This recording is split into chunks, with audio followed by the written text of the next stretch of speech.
दूसरी कक्षा में हम लोग सीडीपी का जो कैप्सूल नोट्स दिए हैं उनके 5वें पेज से शुरू करेंगे।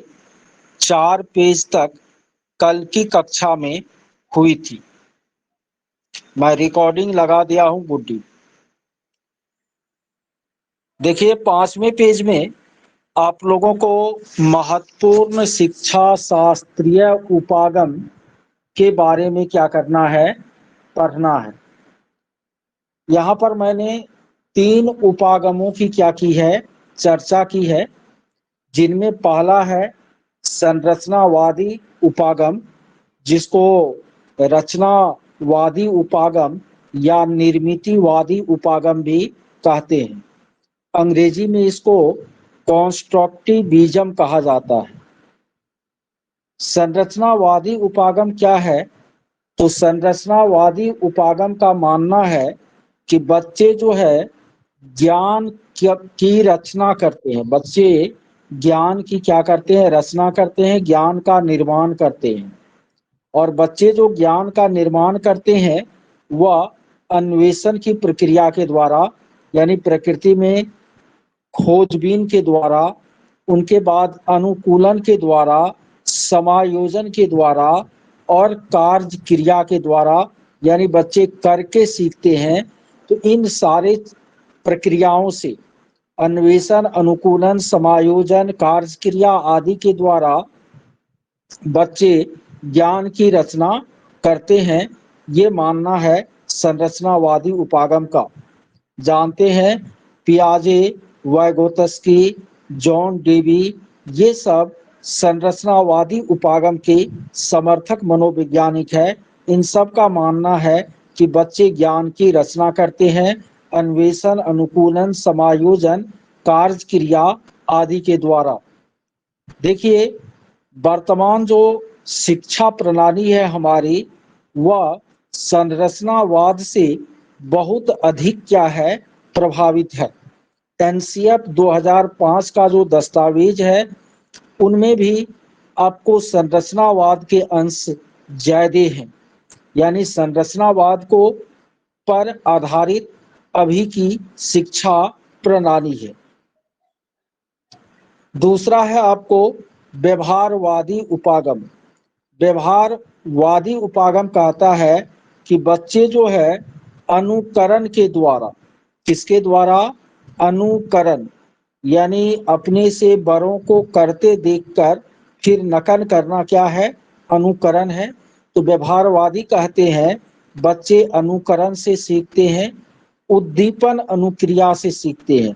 ये हम अधिगम टॉपिक जब पढ़ाने लगेंगे तो उस समय उद्दीपन अनुक्रिया क्या होता है, अनुबंधन क्या होता है, पुनर्बलन क्या होता है, इस पर हम क्या करेंगे, चर्चा करेंगे। अभी आप लोग इतना केवल याद रखिए कि बच्चे अनुकरण, उद्दीपन अनुक्रिया, अनुबंधन, पुनर्बलन, अभ्यास आदि के द्वारा सीखते हैं। ये कहना है व्यवहारवादी उपागम के समर्थक मनोवैज्ञानिकों का। साथ ही साथ आपको यह भी याद रखना है कि थॉर्नडाइक, पॉवलव, वाटसन, स्किनर, ये सब आपको व्यवहारवादी मनोवैज्ञानिक हैं। तीसरा जो शिक्षा शास्त्रीय उपागम है वह है गेस्टाल्टवादी उपागम। गेस्टाल्टवादी उपागम कहता है कि बच्चे सूझबूझ और अंतर्दृष्टि के द्वारा क्या करते हैं, सीखते हैं। यानी बच्चे के अंदर में जो निहित क्षमता होती है उस क्षमता का प्रयोग करते हुए बच्चे सीखने का काम करते हैं, ऐसा कहना है गेस्टाल्टवादियों का।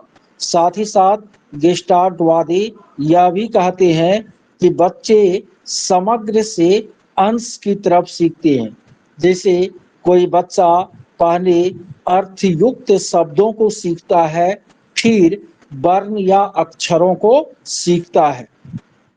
यानी गेस्टाल्टवादी का कहना है कि बच्चे को पहले समग्र की जानकारी देना चाहिए, उनके बाद उनके अंश की जानकारी देना चाहिए। तो ये आपको गेस्टाल्टवादी उपागम है। मैं बता दूं कि वर्तमान एजुकेशन सिस्टम में आपको रचनावाद का भी उपयोग होता है, व्यवहारवाद का भी उपयोग होता है और गेस्टाल्टवाद के भी सकारात्मक बातों का उपयोग होता है। लेकिन जिस उपागम का सबसे ज्यादा उपयोग होता है प्रेजेंट टाइम में एजुकेशन सिस्टम में, वो आपको रचनावाद या निर्मितिवाद है। रचनावाद या निर्मितिवाद पर चर्चा हम जब पियाजे और वैगोत्स्की का थ्योरी पढ़ाने लगेंगे तो वहां भी करेंगे।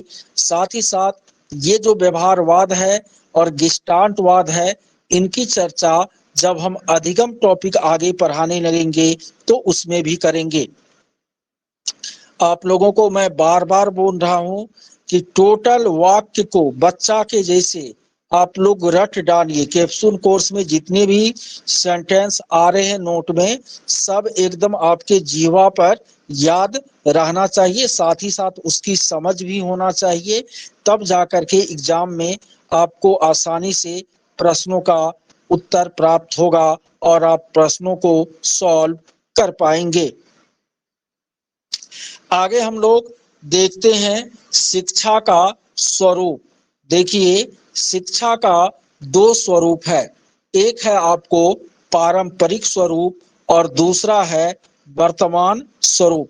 शिक्षा के दो स्वरूप हैं, एक है आपको पारंपरिक स्वरूप और दूसरा है आपको वर्तमान स्वरूप। देखिए, शिक्षा का जो पारंपरिक स्वरूप है, उस स्वरूप के आधार पर बहुत पहले से शिक्षण का कार्य होता आया है। हम लोगों ने भी बचपन में जो पढ़ने का काम किया था उसी परंपरागत पद्धति से किया था। अभी भी इस पद्धति को पूरी तरह त्यागा नहीं गया है, इस पद्धति का उपयोग होता है, लेकिन हम लोगों को अब जो है पारंपरिक पद्धति का थोड़ा सा भी उपयोग नहीं करना है। शिक्षा का जो पारंपरिक उपागम है वह शिक्षक केंद्रित शिक्षा का समर्थन करता है, जिनमें बच्चे निष्क्रिय प्राप्तकर्ता यानी बच्चे ज्ञान के निष्क्रिय प्राप्तकर्ता के रूप में होते हैं और शिक्षक जो है तानाशाह के रूप में होते हैं। साथ ही साथ आपको शिक्षा के पारंपरिक स्वरूप में व्याख्यान विधि, लेक्चर मेथड और रटंत प्रणाली पर जोर दिया जाता है। बच्चों को अधिक से अधिक होमवर्क देने, बच्चों से ज्यादा अभ्यास कराने पर बल दिया जाता है पारंपरिक पद्धति में। साथ ही साथ बच्चे को शारीरिक और मानसिक दंड देने का भी समर्थन पारंपरिक पद्धति में किया जाता है।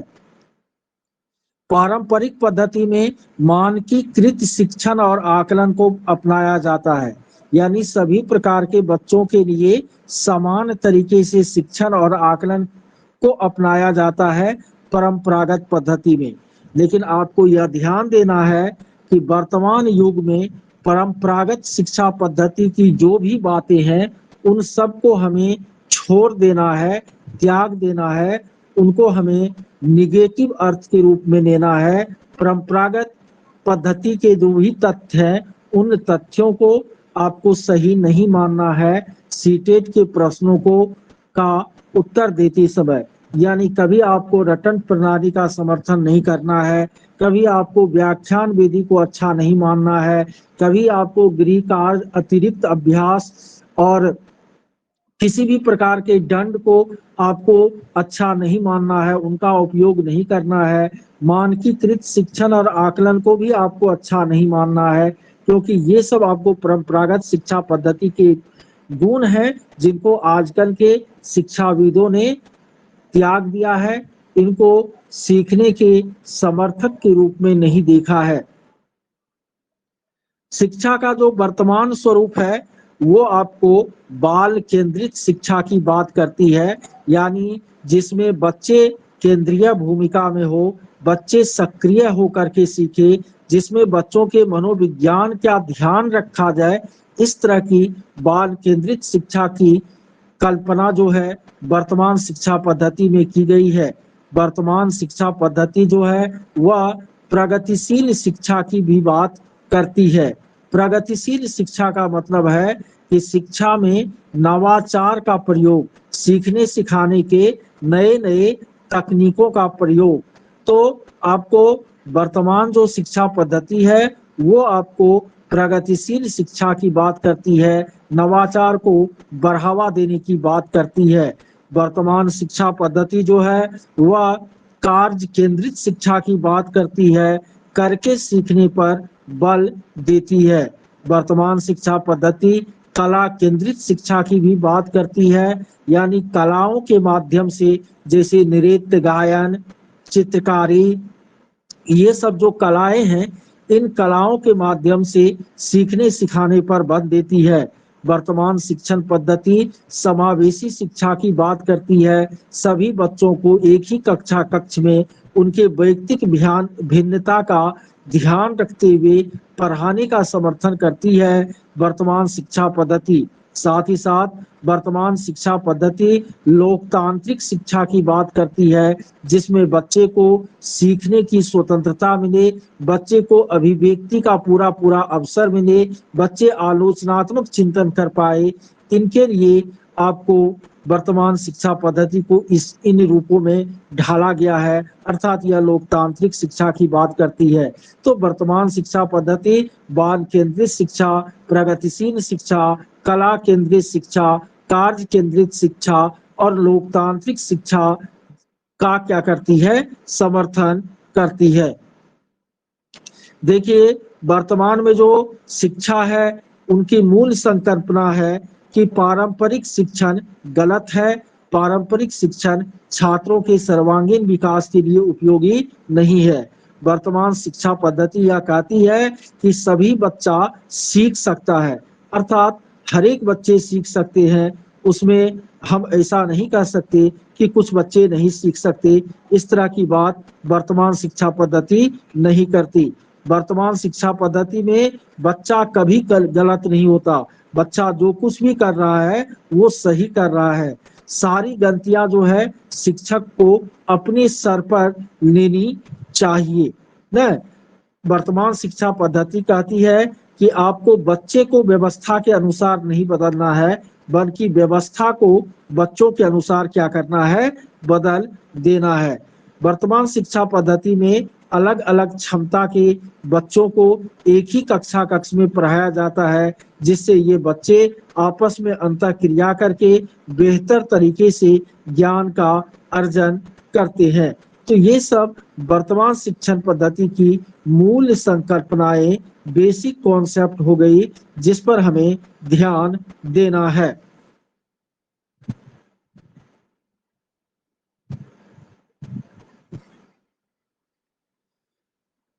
देखिए अगला जो टॉपिक है इसमें शिक्षक केंद्रित बाल केंद्रित शिक्षा की जो विशेषताएं हैं उनकी चर्चा की गई है। देखिए ऐसी शिक्षा पद्धति जिसमें बच्चे केंद्रीय भूमिका में हो, सक्रिय भूमिका में हो, यानी बच्चा सीखने का काम करे, शिक्षक उसकी केवल सहायता करे न, शिक्षक सिखाए नहीं बल्कि बच्चे को सीखने की सुविधा प्रदान करे, तो उसको बाल केंद्रित शिक्षा कहते हैं। बाल केंद्रित शिक्षा में बच्चे सक्रिय होते हैं, लेकिन इनका यह मतलब नहीं होता कि शिक्षक निष्क्रिय होते हैं। बाल केंद्रित शिक्षा में एक शिक्षक की जो भूमिका होती है वह सुविधादाता के रूप में होती है, सुगमकर्ता के रूप में होती है और अभिप्रेरक के रूप में होती है। सुविधादाता मीन्स जो सीखने की क्या प्रदान करे, सुविधा प्रदान करे न। मार्गदर्शक, मार्गदर्शक मीन्स जो सीखने के लिए सही दिशा बच्चों को बताए, और अभिप्रेरक मीन्स जो बच्चे को सीखने के लिए मोटिवेट करने का काम करे। तो वर्तमान शिक्षा पद्धति में या बाल केंद्रित शिक्षा पद्धति में शिक्षक की जो भूमिका है वो सीखने में सहयोग करने वाला, सीखने के लिए माहौल तैयार करने वाला व्यक्ति के रूप में होती है। बाल केंद्रित शिक्षा पद्धति में बच्चों के मनोविज्ञान का पूरा पूरा ख्याल रखा जाता है, यानी बाल केंद्रित शिक्षण पद्धति बच्चों के मनोविज्ञान पर आधारित शिक्षण पद्धति है। बाल केंद्रित शिक्षण पद्धति में समय सारणी और कक्षा में बैठने की व्यवस्था में लचीलापन देखने को मिलता है, क्योंकि जब बच्चे खुद से गतिविधियों के द्वारा सीखते हैं तो हो सकता है कि 40 मिनट की क्लास 50 मिनट में पूरी हो। तो आप क्लास छोड़कर नहीं जाएंगे, आप बच्चे को मतलब सिखा करके तब जाएंगे क्लास से, चाहे आपको 40 मिनट के बदले 50 मिनट ही क्यों नहीं कक्षा में बिताना पड़े। तो इस तरह इसमें समय में परिवर्तन संभव हो सकता है, समय सारणी में लचीलापन होता है। साथ ही साथ बाल केंद्रित शिक्षा में बच्चे को अलग अलग गतिविधि के माध्यम से हम सिखाते हैं और अलग अलग गतिविधियों के करने के लिए बच्चे के बैठने की व्यवस्था, बच्चे के खड़े होने की व्यवस्था हमको अलग अलग करनी पड़ती है। तो बाल केंद्रित शिक्षा में आपको बैठने की व्यवस्था और समय सारणी में लचीलापन देखने को मिलता है। बाल केंद्रित शिक्षा करके सीखने पर बल देती है, करके सीखने पर क्या करती है, बल देती है। बाल केंद्रित शिक्षा जो है वह संरचनावादी उपागम पर आधारित है और इस उपागम की मान्यता है कि बच्चे अपने ज्ञान की रचना खुद करते हैं। बाल केंद्रित शिक्षा में बच्चों को नवाचार करने पर बल दिया जाता है। ये नवाचार क्या है, नए तरीके से सीखना सिखाना। जैसे हम एक वीडियो आपको दिखाए थे जिसमें खुशबू नाम की एक शिक्षिका जो है बच्चों को गीत के माध्यम से उनका शारीरिक विकास कर रही है, उनको झाड़ी, पेड़ और घास में अंतर बता रही है कविता के माध्यम से। तो वो आपको करके सीखने वाला सिद्धांत हो गया, यानी बाल केंद्रित शिक्षा में बच्चे करके सीखेंगे, इस चीज पर बल दिया जाता है। बाल केंद्रित शिक्षा संरचनावादी उपागम पर आधारित है और इस उपागम की मान्यता है कि बच्चे अपने ज्ञान का सृजन खुद से करते हैं। बाल केंद्रित शिक्षण में नवाचार पर, नवाचार अभी बताए ही हैं। उनके बाद बाल केंद्रित शिक्षण में बच्चों का सतत और व्यापक, प्रारंभिक शिक्षा को निगेटिव करना है। प्रारंभिक शिक्षा को कैसे निगेटिव, पारंपरिक शिक्षा को, हाँ पारंपरिक को निगेटिव नहीं लेना है। देखिए, बाल केंद्रित शिक्षा में बच्चों का सतत और व्यापक मूल्यांकन किया जाता है, यानी बच्चों की मूल्यांकन प्रक्रिया इसमें निरंतर चलती है और बच्चों के केवल संज्ञानात्मक विकास का ही इसमें मूल्यांकन नहीं होता, बल्कि अन्य प्रकार के जो विकास हैं उनका भी मूल्यांकन होता है। देखिए, बाल केंद्रित शिक्षा को शिक्षार्थी केंद्रित शिक्षा, अधिगमकर्ता केंद्रित शिक्षा, विद्यार्थी केंद्रित शिक्षा, छात्र केंद्रित शिक्षा आदि नामों से भी क्या किया जाता है, पुकारा जाता है।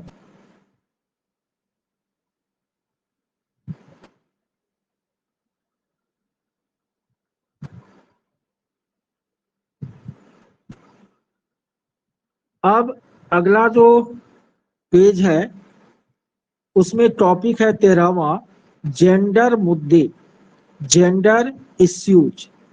देखिए, जेंडर और सेक्स ये दोनों अलग अलग चीज है। सेक्स और जेंडर दोनों अलग चीज है। सेक्स का हिंदी भी लिंग होता है, कभी कभी सेक्स का हिंदी यौन भी लिखा जाता है और जेंडर का हिंदी भी लिंग होता है। तो सेक्स किसको कहते हैं, स्त्री और पुरुष के बीच का जो जैविक अंतर है, शारीरिक अंतर है, स्त्री और पुरुष के शरीर की संरचना में जो प्राकृतिक रूप से अंतर पाया जाता है उस अंतर को हम सेक्स कहते हैं ना। लेकिन समाज में स्त्री और पुरुषों के भूमिका को लेकर जो विचार है कि स्त्रियां केवल यही कर सकती है, पुरुष केवल यही कर सकते हैं, इस तरह का समाज में जो विचार है ना जेंडर को लेकर, स्त्री और पुरुष की भूमिका को लेकर, उसे ही हम जेंडर कहते हैं। देखिए, जेंडर स्त्री और पुरुष के बीच के सामाजिक अंतर को दिखलाता है, जबकि सेक्स जो है स्त्री और पुरुष के बीच के जैविक या शारीरिक अंतर को दिखलाने का काम करता है।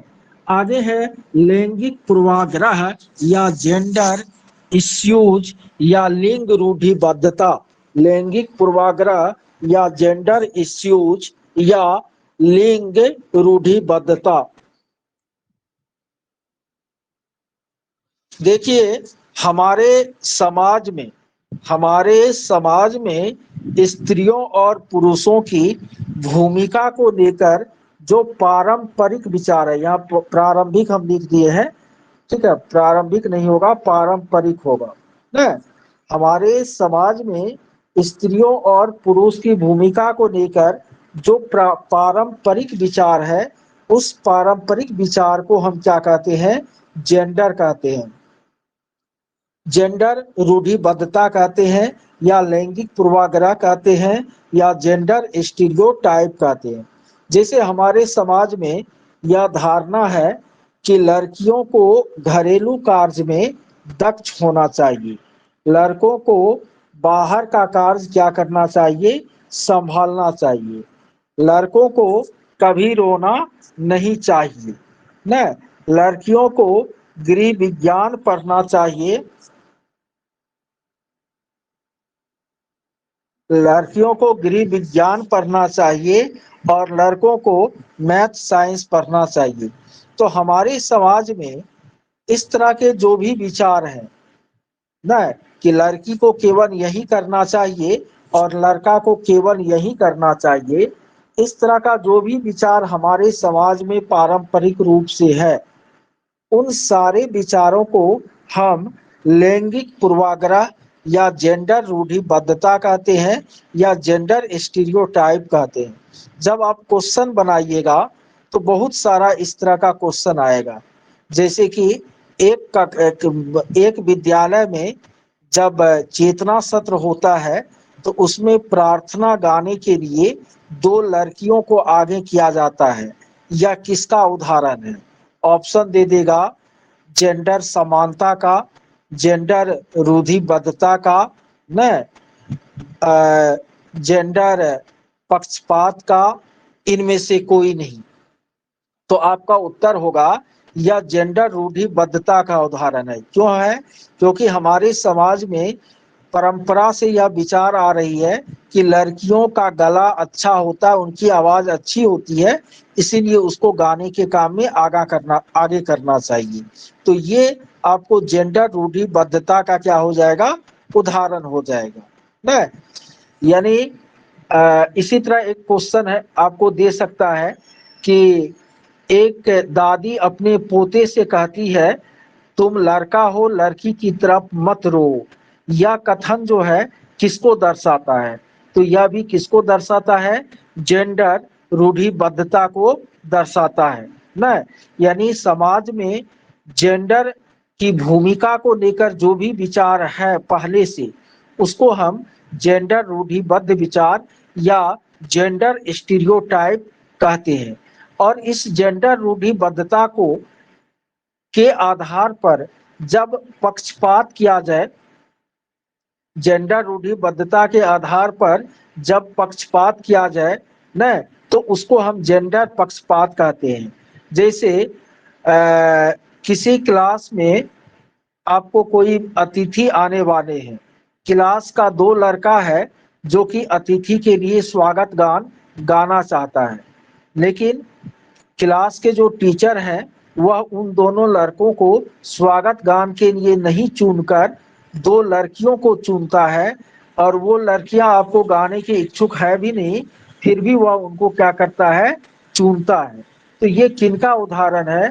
तो ये आपको जेंडर विभेद का उदाहरण है। यानी जेंडर विभेद उस प्रश्न के ऑप्शन में होगा जहां आपको अंतर किया जा रहा हो, पक्षपात किया जा रहा हो लड़के और लड़कियों के बीच, तो वहां जेंडर पक्षपात आंसर में होगा। और जहां पर आपको यह दर्शाया जा रहा हो कि यह विचार समाज में परंपरा से चली आ रही है, तो वह जेंडर रूढ़िबद्धता का उदाहरण होगा। हालांकि जब क्वेश्चन आंसर हम करवाएंगे आप लोगों को प्रीवियस पेपर का, तो ये चीजें और क्लियर हो पाएगी। देखिए, जेंडर रूढ़िबद्धता को हमें खत्म करना है, जेंडर पक्षपात को हमें खत्म करना है और समाज में हमें जेंडर समानता को स्थापित करना है। क्यों करना है? तो यदि आधी आबादी आपको जेंडर पक्षपात के कारण पीछे रह जाती है, तो फिर हम देश का सर्वांगीण विकास की कल्पना नहीं कर सकते। तो हमको जेंडर रूढ़िबद्धता खत्म करनी है, समाज में जेंडर समानता स्थापित करनी है, यानी लड़के और लड़कियों को के बीच किसी भी तरह का अंतर हमको नहीं करना है, दोनों को हमें एक जैसा मानना है। तो जेंडर समानता हम कैसे स्थापित कर सकते हैं? तो इनका तरीका है कि हम लड़के और लड़की को गैर पारंपरिक भूमिका प्रदान करें। गैर पारंपरिक भूमिका का मतलब हुआ ऐसी भूमिका जो परंपरागत रूप से लड़कों का नहीं है वह लड़कों को दे, और जो परंपरागत रूप से लड़कियों का नहीं है वो लड़कियों को दे। जैसे कि मान लेते हैं विद्यालय में पिकनिक का कार्यक्रम हुआ, तो आप यदि वहां पर लड़कों को जिम्मेदारी सौंप देते हैं खाना बनाने का, लड़का को जिम्मेदारी सौंप देते हैं खाना बनाने का, और लड़कियों को जिम्मेदारी सौंप देते हैं बाहरी व्यवस्था का, तो ये आपको किसका उदाहरण होगा? तो ये गैर पारंपरिक भूमिका का उदाहरण होगा और ऐसा आपको करना चाहिए। इनसे जेंडर समानता जो है समाज में स्थापित होगी। हमेशा याद रखिए, न तो आपको लड़की को प्रश्रय देना है, न ही लड़का को प्रश्रय देना है। किसी को भी आपको ज्यादा या कम नहीं आंकना है, दोनों को आपको हमेशा एक ही तराजू पर तोड़ना है, दोनों को समान दृष्टि से देखना है। चलिए, ये सारी बातें जो है जेंडर मुद्दे को लेकर के हुई।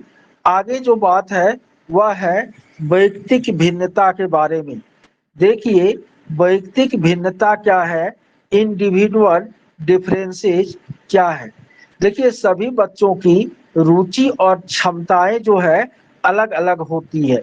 सभी बच्चे में विकास की दर भी अलग अलग होती है। सभी बच्चे अलग अलग तरीकों से सीखते भी हैं। तो इस तरह सभी बच्चों के बीच आपको क्या पाई जाती है? भिन्नता पाई जाती है। इस भिन्नता को हम वैयक्तिक भिन्नता कहते हैं। वैयक्तिक भिन्नता एक सार्वभौमिक सत्य है जो कि आपको दुनिया के किसी भी कोने में देखने को मिल जाएगा। और वैयक्तिक भिन्नता को हमें समस्या नहीं मानना है, वैयक्तिक भिन्नता को हमें लाभकारी मानना है। इसलिए लाभकारी मानना है क्योंकि जब क्लास में अलग अलग क्षमता वाले बच्चे एक साथ आपको पढ़ते हैं, पढ़ाई करते हैं, तो आपस में वह अंतःक्रिया करते हैं और वहां पर वैयक्तिक भिन्नता के कारण सब एक दूसरे से अलग अलग चीजों को सीखते हैं। इस तरह से वैयक्तिक भिन्नता जो है वो लाभकारी होती है। और वैयक्तिक भिन्नता को ध्यान में रखते हुए हमें मानक शिक्षण और आकलन की जगह विभेदित अनुदेशन की प्रक्रिया को अपनाना चाहिए। अलग अलग बच्चों के लिए अलग अलग प्रकार के शिक्षण और आकलन के तरीकों का इस्तेमाल करना चाहिए। वैयक्तिक भिन्नता का ध्यान रखना शिक्षण के कार्य में अति आवश्यक है।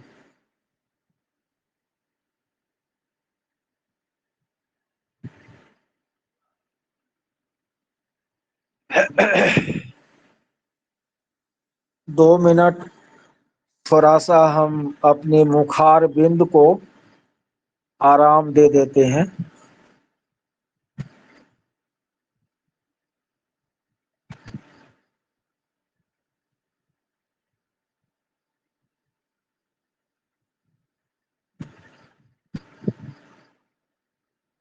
बिल्कुल।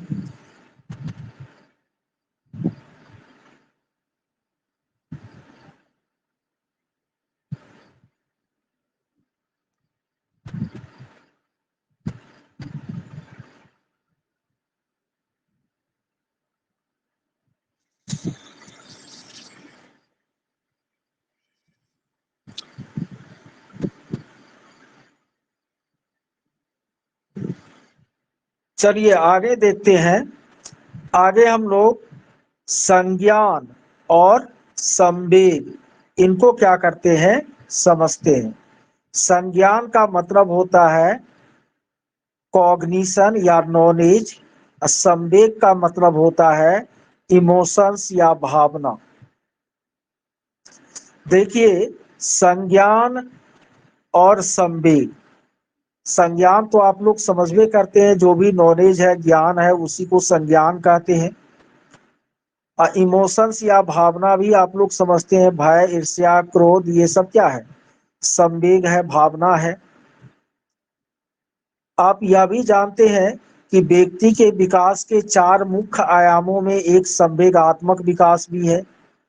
संवेगात्मक विकास के अंतर्गत व्यक्ति जो है सही भावना का सही समय पर सही मात्रा में इस्तेमाल करना सीखता है।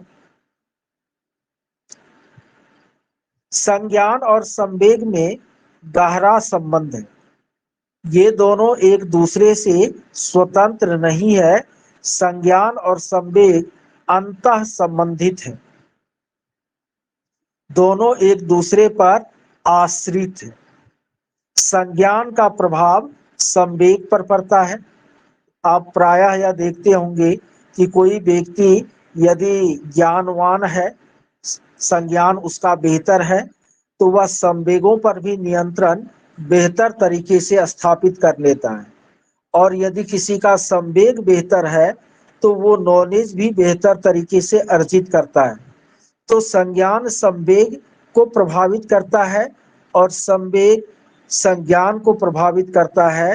अर्थात संज्ञान और संवेग में द्विदिशीय संबंध है, दोनों एक दूसरे को क्या करता है, प्रभावित करता है।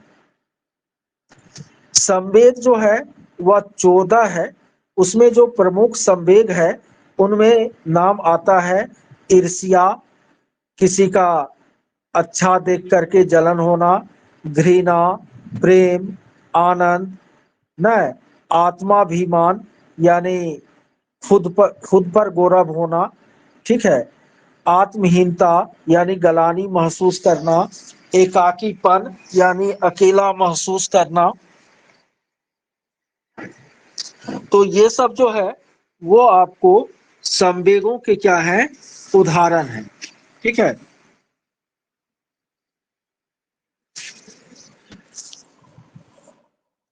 देखिए, संवेग जो है एक आत्मनिष्ठ अनुभव है।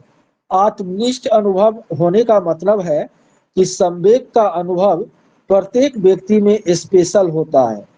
एक ही परिस्थिति में अलग अलग व्यक्ति अलग अलग तीव्रता वाले संवेगों का अनुभव कर सकते हैं। जैसे आप देखते होंगे, समान परिस्थिति में कोई व्यक्ति बहुत क्रोधित हो जाता है तो कोई कम क्रोधित होता है।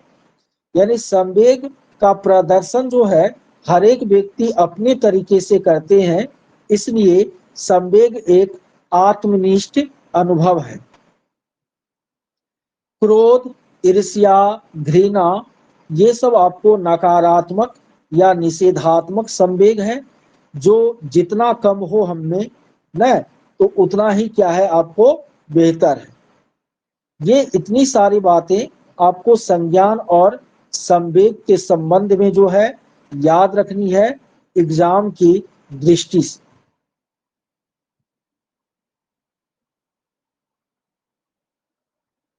आगे हम लोग अभिप्रेरणा और अधिगम के बारे में क्या करेंगे, पढ़ेंगे। किसके बारे में, अभिप्रेरणा और अधिगम के बारे में आगे हम लोग पढ़ेंगे।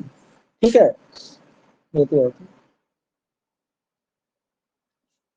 देखिए, अभिप्रेरणा क्या है और अधिगम क्या है।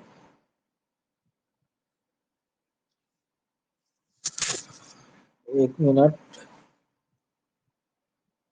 हाँ, कहिए। नहीं, नहीं, नहीं।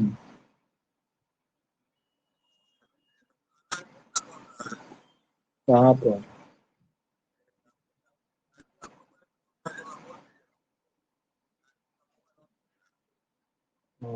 कहाँ है अभी?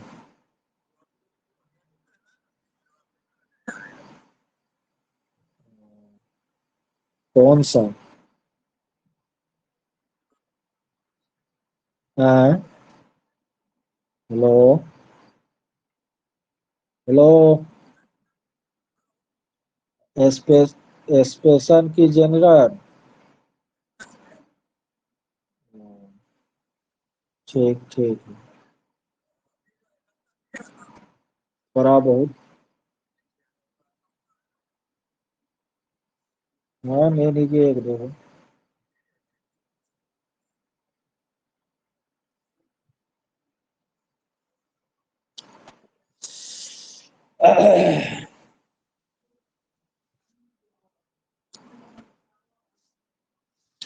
हाँ, तो आगे का जो टॉपिक है वह है आपको अभिप्रेरणा और अधिगम। अभिप्रेरणा का अंग्रेजी मोटिवेशन होता है और अधिगम का अंग्रेजी लर्निंग होता है।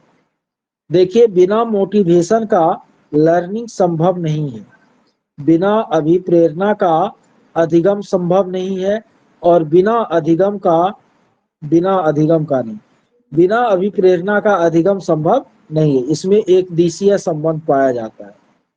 याद रखिएगा, आवश्यकता अभिप्रेरणा को जन्म देती है और अभिप्रेरणा जो है अधिगम को क्या करती है, जन्म देती है। जैसे कि आपको नौकरी की आवश्यकता महसूस हुई, तो आप में सीटेट तैयारी करने की अभिप्रेरणा जगी और आप सीटेट तैयारी करके कुछ नया सीख रहे हैं। तो हमेशा आवश्यकता जो है अभिप्रेरणा को जन्म देती है और अभिप्रेरणा जो है अधिगम को क्या करती है, जन्म देती है। देखिए, अभिप्रेरणा का एक चक्र होता है जिसको कि अभिप्रेरणा चक्र कहते हैं। यह अभिप्रेरणा चक्र जो है शुरू होती है आवश्यकता से। आवश्यकता इस चक्र का पहला स्टेप है। फिर अंतर्नोद, फिर उद्वेलन, उनके बाद लक्ष्य निर्दिष्ट व्यवहार, उनके बाद उपलब्धि और उनके बाद उद्वेलन में कमी। इस तरह से अभिप्रेरणा का क्या बनता है, आपको चक्र बनता है। देखिए, आवश्यकता जो है, जब हमें किसी चीज की आवश्यकता महसूस होती है तो हमारे मन में एक तनाव उत्पन्न होता है, टेंशन उत्पन्न होता है। उस टेंशन को अंतर्नोद कहते हैं। जब हमें किसी चीज की आवश्यकता महसूस होती है तो हमारे मन में एक तनाव या टेंशन उत्पन्न होता है। इस तनाव या टेंशन को हम अंतर्नोद कहते हैं। इस तनाव या टेंशन के कारण हमारे मन में विचारों का तूफान चलता है। विचारों के इस तूफान को हम उद्वेलन कहते हैं। फिर उन विचारों में से कोई एक विचार हमको ऐसा प्रतीत होता है जिसे करने पर हमें लगता है कि हमारे आवश्यकता की पूर्ति हो जाएगी। तो हम फिर उस विचार के अनुरूप क्या करते हैं, कार्य करते हैं, अर्थात लक्ष्य निर्दिष्ट व्यवहार करते हैं। और इस लक्ष्य निर्दिष्ट व्यवहार के कारण हमारे हमें उपलब्धि प्राप्त होती है, यानी हमारे आवश्यकता की पूर्ति हो जाती है। और फिर वो जो उद्वेलन उत्पन्न हुआ था उनमें कमी आ जाती है। तो इस तरह से आवश्यकता का चक्र, अभिप्रेरणा का चक्र जो है पूरा हो जाता है। जैसे कि आपको भूख लगी तो भोजन की आवश्यकता महसूस हुई, तो इस आवश्यकता के कारण आपके मन में तनाव उत्पन्न हुआ, टेंशन हुआ कि आखिर भोजन कैसे मिले। आप बहुत सारे विचारों को सोचे कि खाना बना ले घर में, कि किसी पड़ोसी के यहाँ खा ले, कि होटल जा कर के खा ले। बहुत सारा आपके मन में विचार आया, उद्वेलन हुआ। फिर आप एक निश्चित विचार के तहत फिक्स किए कि चलो हमको होटल ही जाना है, तो आप लक्ष्य निर्दिष्ट व्यवहार किए, होटल गए, और इसके बाद आपको वहां पर भोजन की प्राप्ति हो गई, तो उपलब्धि मिल गई, तो फिर वो जो टेंशन उत्पन्न हुआ था वो कम होगा, उद्वेलन कम होगा, और इस तरह से अभिप्रेरणा का चक्र पूरा हो जाएगा। तो ये आपको अभिप्रेरणा चक्र है। हमेशा याद रखिएगा कि आवश्यकता जो है अभिप्रेरणा को जन्म देती है, और अभिप्रेरणा जो है अधिगम को जन्म देती है। देखिए, अभिप्रेरणा दो तरह की होती है, ये बहुत ही इंपॉर्टेंट है। एक है आंतरिक अभिप्रेरणा, जिसको कि सकारात्मक अभिप्रेरणा भी कहते हैं, और दूसरा है आपको बाह्य अभिप्रेरणा, जिसको नकारात्मक अभिप्रेरणा भी कहते हैं। अभिप्रेरणा जो है वो दो प्रकार की होती है, एक आंतरिक या सकारात्मक अभिप्रेरणा, और दूसरा बाह्य या नकारात्मक अभिप्रेरणा। देखिए, ऐसी अभिप्रेरणा जिनसे हमें आत्म संतुष्टि होती है, ऐसी अभिप्रेरणा जिनसे हमें आत्म संतुष्टि होती है, यानी कहने का मतलब है कि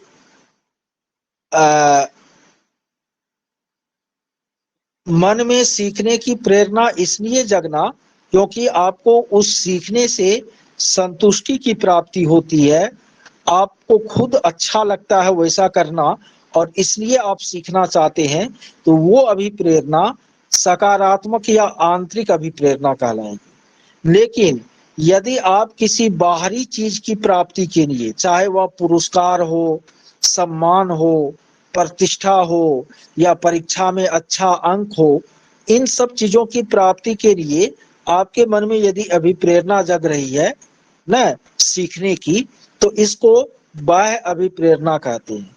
जैसे अभी जो आपको सीटेट की तैयारी के लिए पढ़ने का मन हो रहा है ना, आप में एक मोटिवेशन है कि हमको सीटेट की तैयारी के लिए पढ़ना चाहिए, तो यदि आप के मन में यह भावना है कि ये शिक्षा शास्त्र, मतलब आपको तैयारी करने से एक नॉलेज की प्राप्ति हो रही है और उस नॉलेज के कारण आप अपने को सेटिस्फाइड महसूस कर रहे हैं, तो वो आंतरिक अभिप्रेरणा है।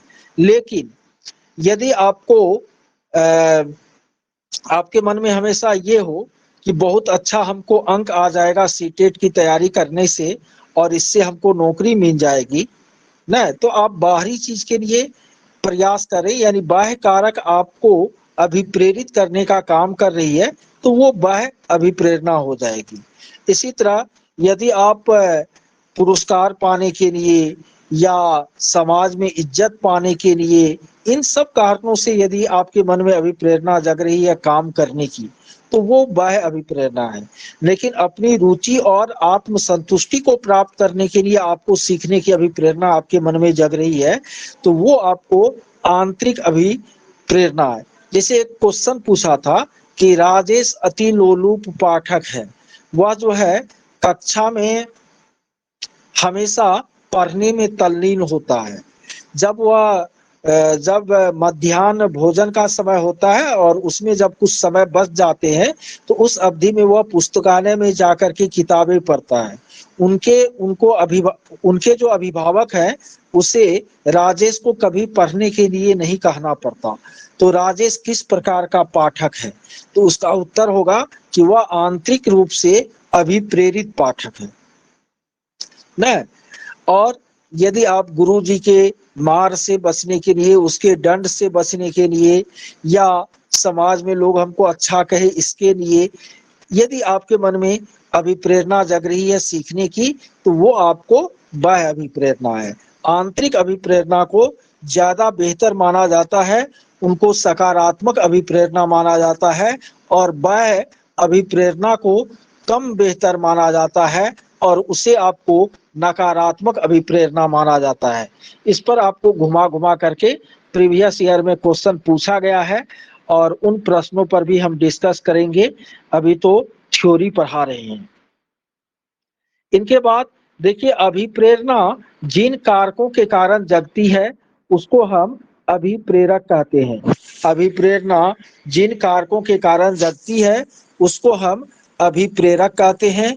अभिप्रेरक दो प्रकार का होता है, एक होता है जैविक या शारीरिक अभिप्रेरक और दूसरा होता है सामाजिक या अर्जित अभिप्रेरक।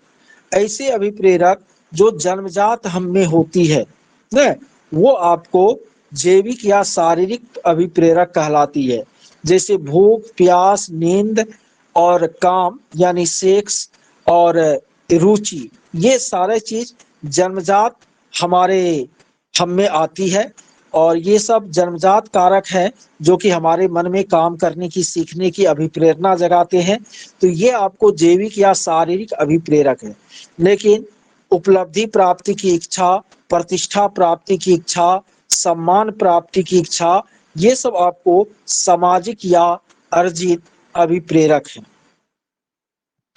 अब आप लोगों को अब्राहम मौस्लो का आवश्यकता पदानुक्रम का सिद्धांत पढ़ना है। अब आप लोगों को अब्राहम मौस्लो का आवश्यकता पदानुक्रम का सिद्धांत पढ़ना है। देखिए, अब्राहम मौस्लो ने आवश्यकता पदानुक्रम का सिद्धांत या आत्म सिद्धि का सिद्धांत देने का कार्य किया। अब्राहम मौस्लो ने मनुष्य की आवश्यकता को 5 श्रेणियों में विभक्त किया। अब्राहम मौस्लो ने मनुष्य की आवश्यकता को 5 श्रेणियों में विभक्त किया और नीचे से ऊपर एक क्रम में उन्होंने सजाया। सबसे नीचे उन्होंने रखा मूल या शरीर क्रियात्मक आवश्यकता को, उससे ऊपर उन्होंने रखा सुरक्षा की आवश्यकता को, उससे ऊपर उन्होंने रखा सामाजिक आवश्यकता को, उससे ऊपर उन्होंने रखा आत्मसम्मान की आवश्यकता को और उससे ऊपर उन्होंने रखा आत्म सिद्धि की आवश्यकता को। अब्राहम मेस्लो ने कहा कि मनुष्य जो है सबसे पहले अपने सबसे निचले स्तर की आवश्यकता को पूरा करना चाहता है। जब उसकी पूर्ति हो जाती है तब वह ऊपर वाले स्तर के आवश्यकता के बारे में सोचता है। तो सबसे पहले तो यह समझ लेते हैं कि यह 5 तरह की जो आवश्यकता है न, वो क्या है। तो सबसे नीचे है मूल या शरीर क्रियात्मक आवश्यकता। शरीर को क्रिया में बनाए रखने के लिए हमारी कुछ मौलिक आवश्यकता होती है। ये आवश्यकता 4 है: भूख, नींद, प्यास, काम। भूख, नींद, प्यास, काम, ये आपको एकदम मूल क्रियात्मक फंडामेंटल नीड्स है हमारा। सबसे पहले कोई व्यक्ति इन चारों चीजों को पूरा करना चाहता है।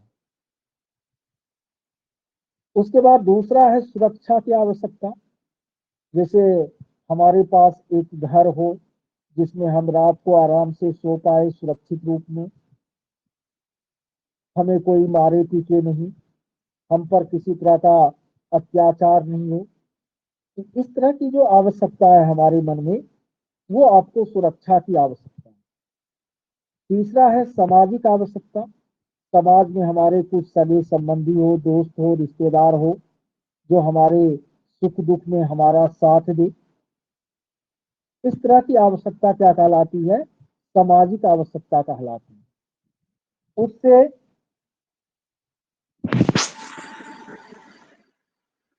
आवाज कम।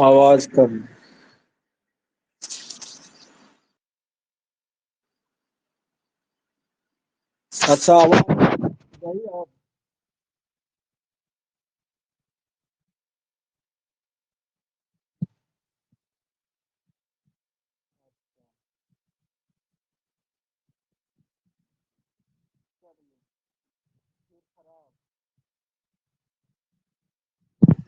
खराब है।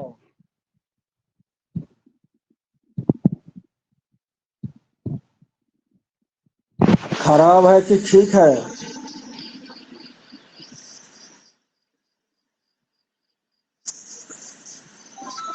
बहुत सारे लोग कह रहे हैं ठीक है।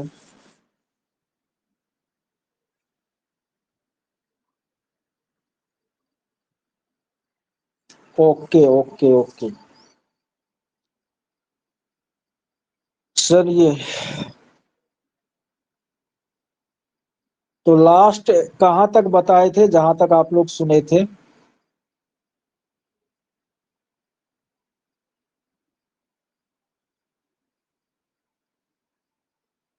3 नंबर तक सुने थे।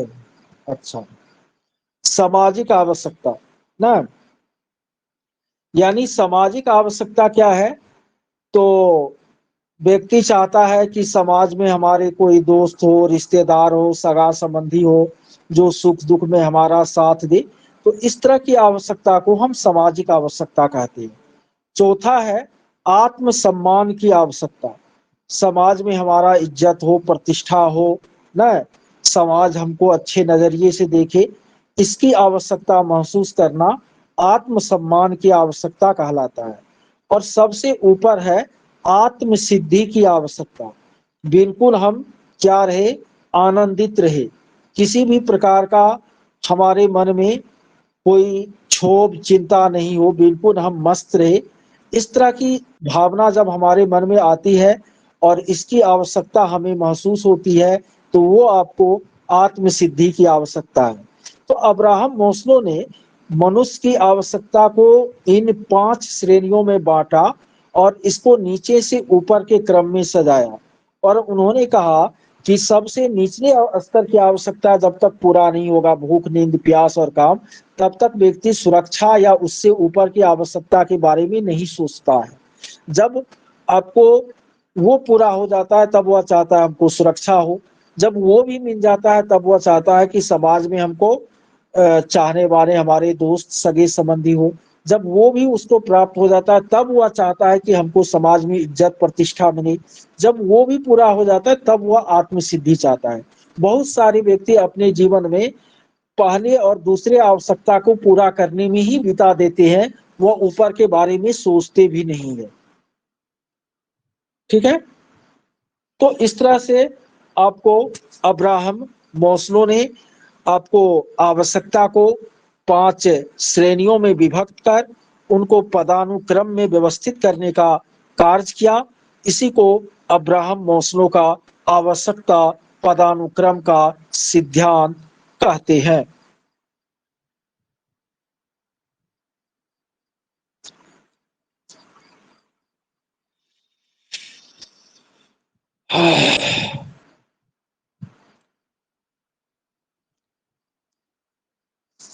पिछले 1 घंटा से क्लास चल रही है। कौन कौन लोग लेट से जुड़े हैं?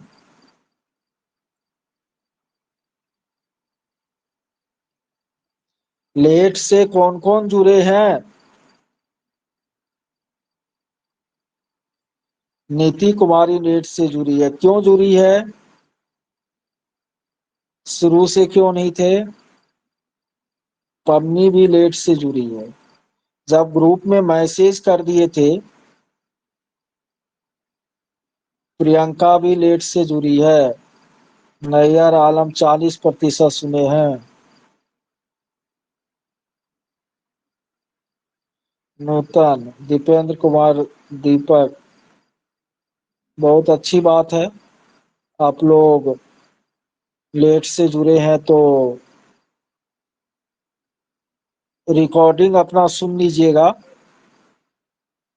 क्योंकि अब दोहरा करके कोई भी चीज पढ़ाना संभव नहीं है।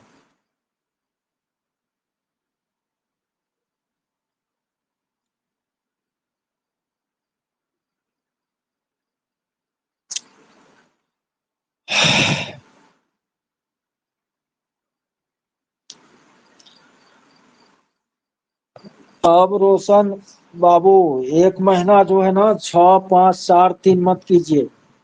जितना समय देते हैं, या तो लाइव क्लास में आइए और नहीं तो रिकॉर्डिंग सुनिए, क्योंकि 24 घंटा आप लोगों के काम में हम लगे हुए हैं।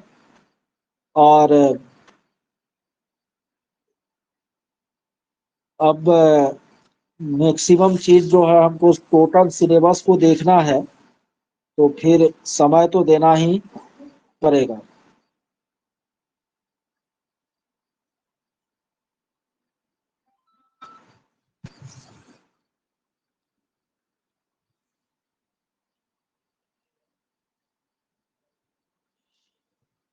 चलिए मैं आगे बढ़ूंगा।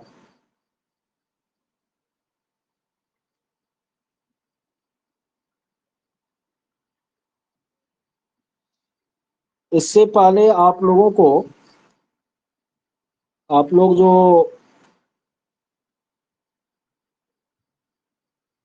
को कुछ खास मैं इंस्ट्रक्शन दे रहा हूँ, उनको पहले समझ लीजिए।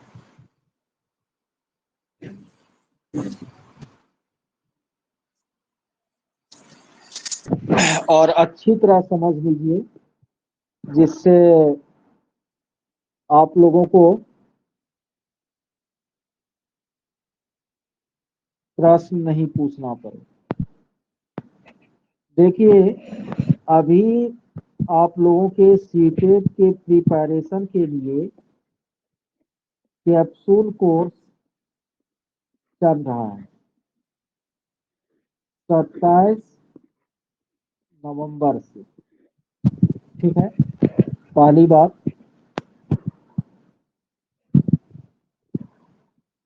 आवाज कम जा रही है या ठीक जा रही है?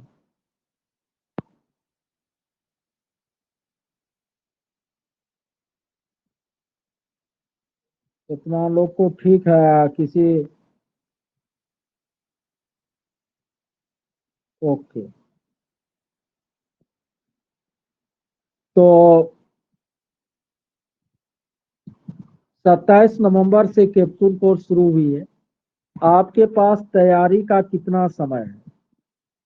तो दिसंबर और जनवरी में आपको एग्जाम होगी। ठीक है, तो दिसंबर और जनवरी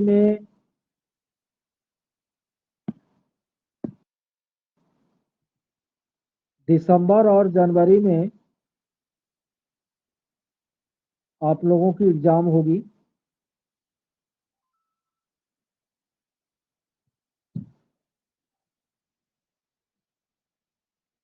आवाज जा रही है?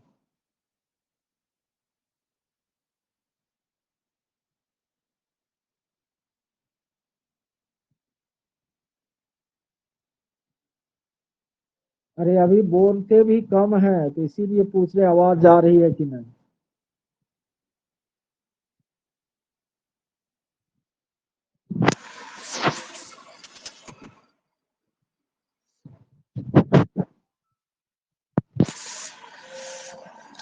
तो दिसंबर और जनवरी में आप लोगों का एग्जाम है, और एग्जाम में जो समय बच गए हैं, तो आप ये दिमाग में कर लीजिए कि 20 दिसंबर से पहले एग्जाम शुरू नहीं होगी। और हो सकता है कि कुछ स्टूडेंट का 21-22 को हो जाए, या कुछ का जो है, यानी आपके पास मोटे तौर पर तैयारी के लिए औसत रूप में हम बोल रहे हैं कि 25 दिन का जो है समय बचा हुआ है। ठीक है, अब आप लोगों को जो तैयारी करनी है, पूरे सिलेबस की करनी है, पेपर 1 की भी करनी है, पेपर 2 की भी करनी है, और कैप्सूल कोर्स में ये सारा चीज आप लोगों को हम करवाएंगे, करवा रहे हैं। आप लोग यह देख रहे होंगे कि काम जो है युद्ध स्तर पर हम कर रहे हैं। जैसे कैप्सूल कोर्स का एक गो नोट 42 पेज वाला सीडीपी का आपको हम दे दिए। ठीक है, सबसे इम्पोर्टेंट नोट सीडीपी का आपको 42 पेज का हम दे दिए। उनके बाद आज जो है भाषा पेडागोजी का आपको नोट दिए 12 पेज का।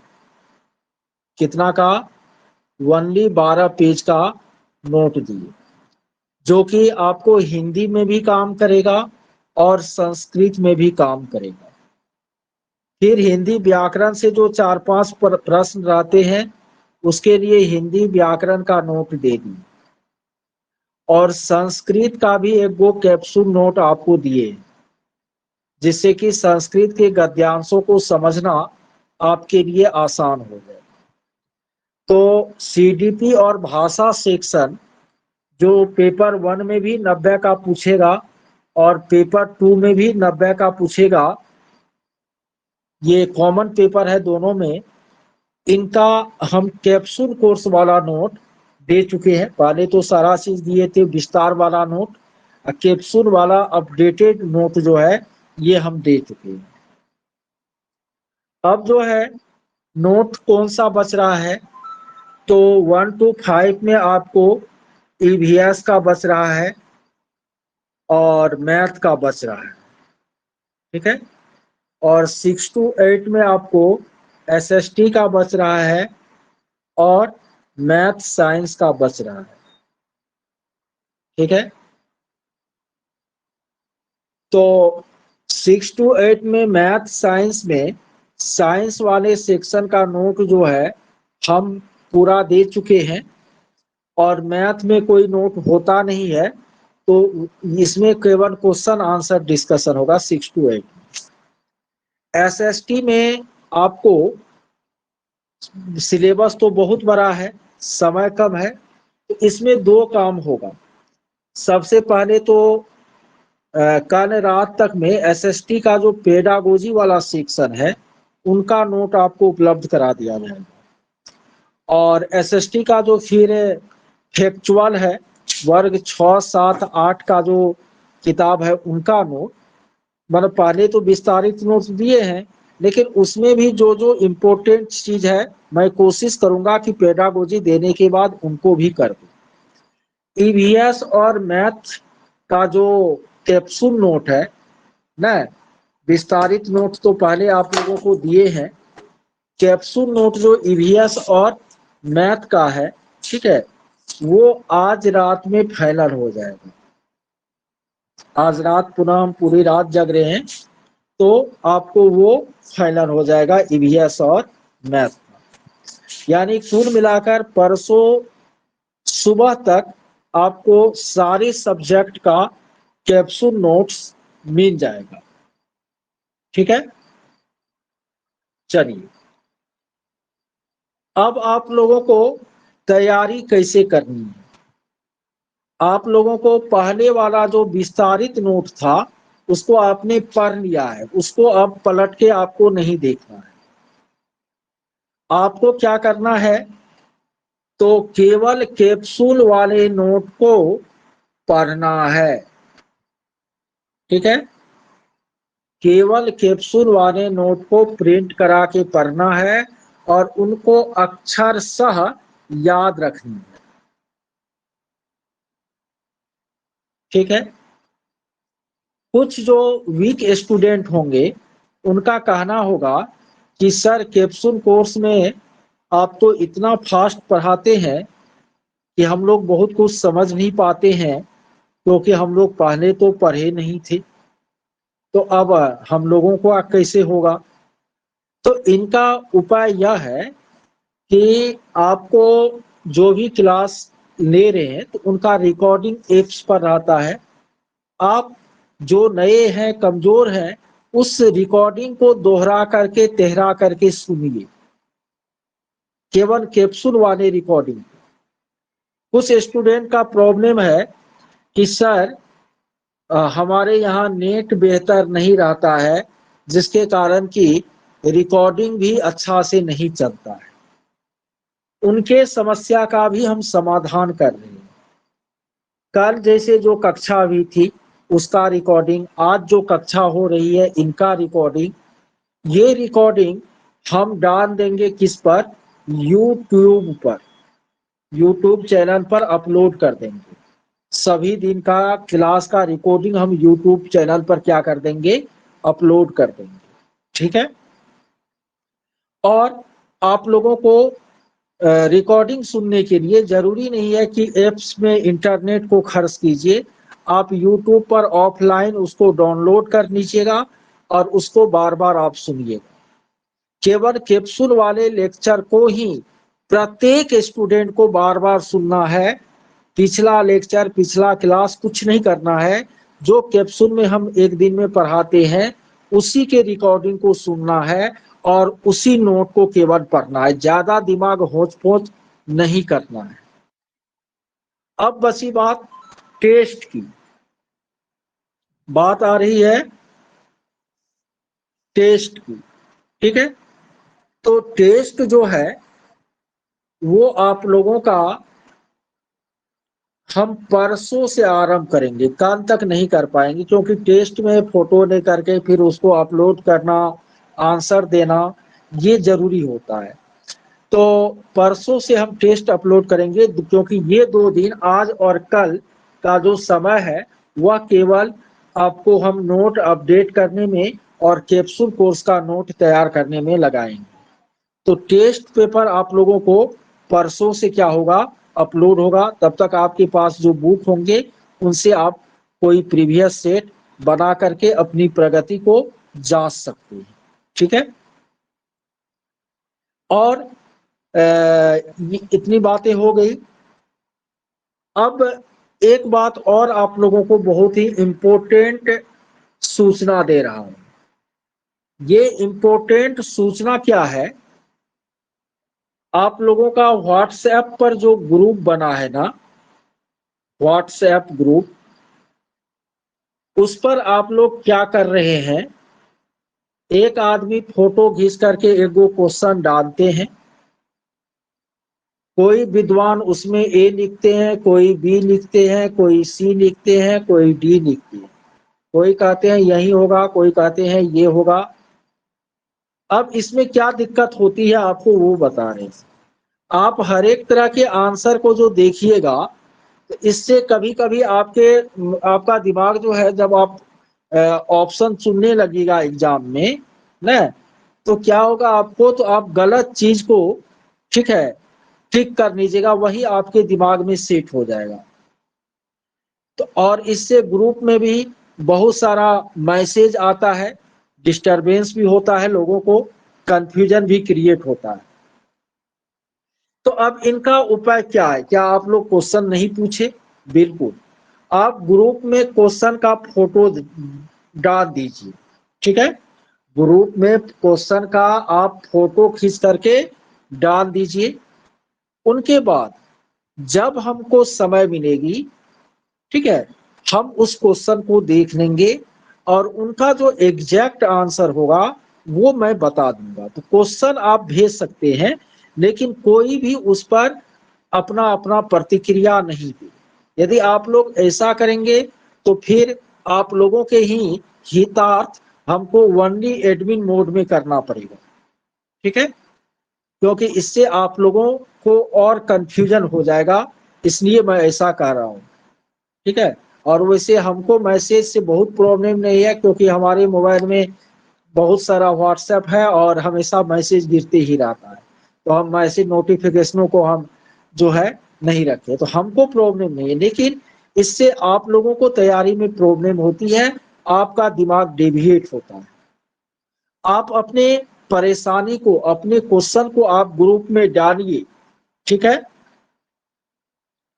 आप अपने क्वेश्चन को ग्रुप में डालिए और उस प्रश्न का जो एग्जैक्ट उत्तर है वो मैं आप लोगों को दूंगा, ठीक है। और इस तरह की गतिविधि में आप लोग कहीं भी किसी भी ग्रुप में ना, क्योंकि क्वेश्चन आता है बहुत सारा आंसर देना, फेसबुक पर क्या करता है आपको, तो कोई एक दो क्वेश्चन दे करके पोस्ट डाल दिया, आप सब उसमें ए लिख रहा है, बी लिख रहा है, सी लिख रहा है, डी लिख रहा है, अब लेते रहो। उस सब में समय केवल बर्बाद होता है भैया, बहना। उसमें आप लोगों को ये चीज हमेशा ध्यान रखना है, ठीक है। समय बर्बाद नहीं करनी है, अतिरिक्त चीजों पर दिमाग नहीं लगाना है, ठीक है। और मैं बार बार कह रहा हूं कि आपको जितना प्रीवियस ईयर का क्वेश्चन है, जैसे सीडीपी का अभी हम थ्योरी पढ़ा रहे हैं, इनके बाद प्रीवियस ईयर का 2011 से 2022 तक के सीडीपी का सारा क्वेश्चन हम डिस्कस करेंगे और सभी विषयों का करेंगे। आपके मन में होगा सर आप बोल रहे हैं कैसे करेंगे, समय तो हम लोगों को अभी यही 2-3 घंटा दे रहे हैं, इससे कैसे हो जाएगा? होगा। कल तक हमारे पास परेशानी है, इसलिए परेशानी है क्योंकि मैं नोट अपडेट कर रहा हूं, नोट लिख रहा हूं, इसलिए समय की दिक्कत है। परसों से वो दिक्कत नहीं रहेगी। आपका यदि 9 बजे 9:30 बजे रात से फिर क्वेश्चन आंसर का सेशन शुरू होगा तो वो लगातार 3-3 घंटा 4-4 घंटा चलता रहेगा। ठीक है, तो वो चलता रहेगा आपका। इसलिए बस आपको जितना हम करवा रहे हैं उतना को ही प्रत्येक दिन आप कीजिए, एक एक चीज कीजिए। ज्यादा आपको घबराने की, पैसेंस खोने की, बहुत सारा बुक, बहुत सारा वीडियो, इसमें भटकने की कोई जरूरत नहीं है। और जो मेरी बात मानेंगे उनका जो है 100% बेहतर रिजल्ट होगा, वो देख लीजिए।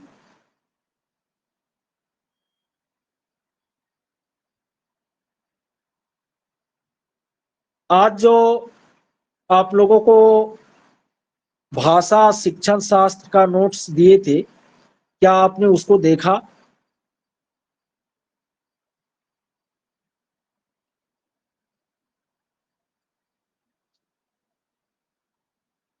यदि आपने प्रीवियस ईयर का क्वेश्चन भी देखा होगा और उस नोट्स को भी देखा होगा तो आप क्या पाए उस नोट्स में?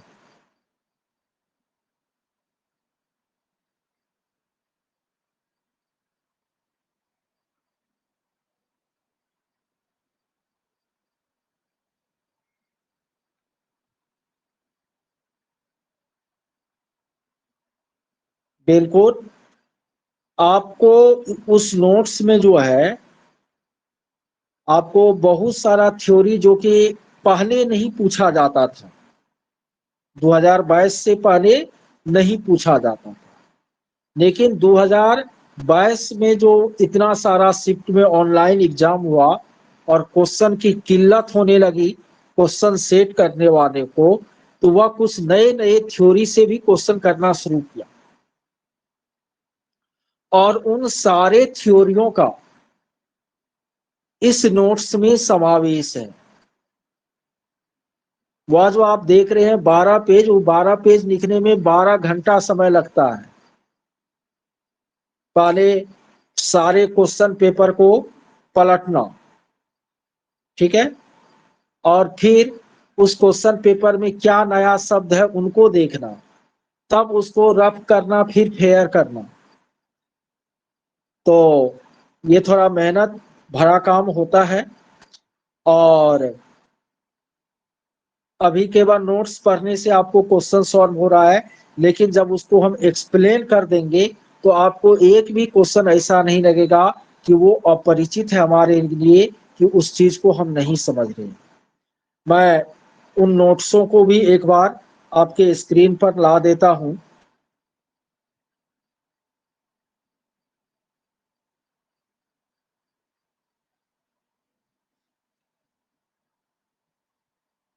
देखिए, ये आपको भाषा वाला नोट्स है, ठीक है।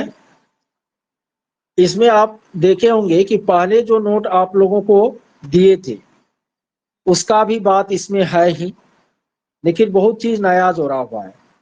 जैसे पहले वाले नोट में आपको भाषा, भाषा का स्वरूप, लिपि, व्याकरण, साहित्य, जो पहले से पढ़ रहे हैं उनको पता होगा, ये सारी चीजें पहले भी थी और अभी भी है, क्योंकि पहले वाला चीज तो बदला नहीं है, उसको नया तरीके से लिखे हैं। उनके बाद एक मिनट,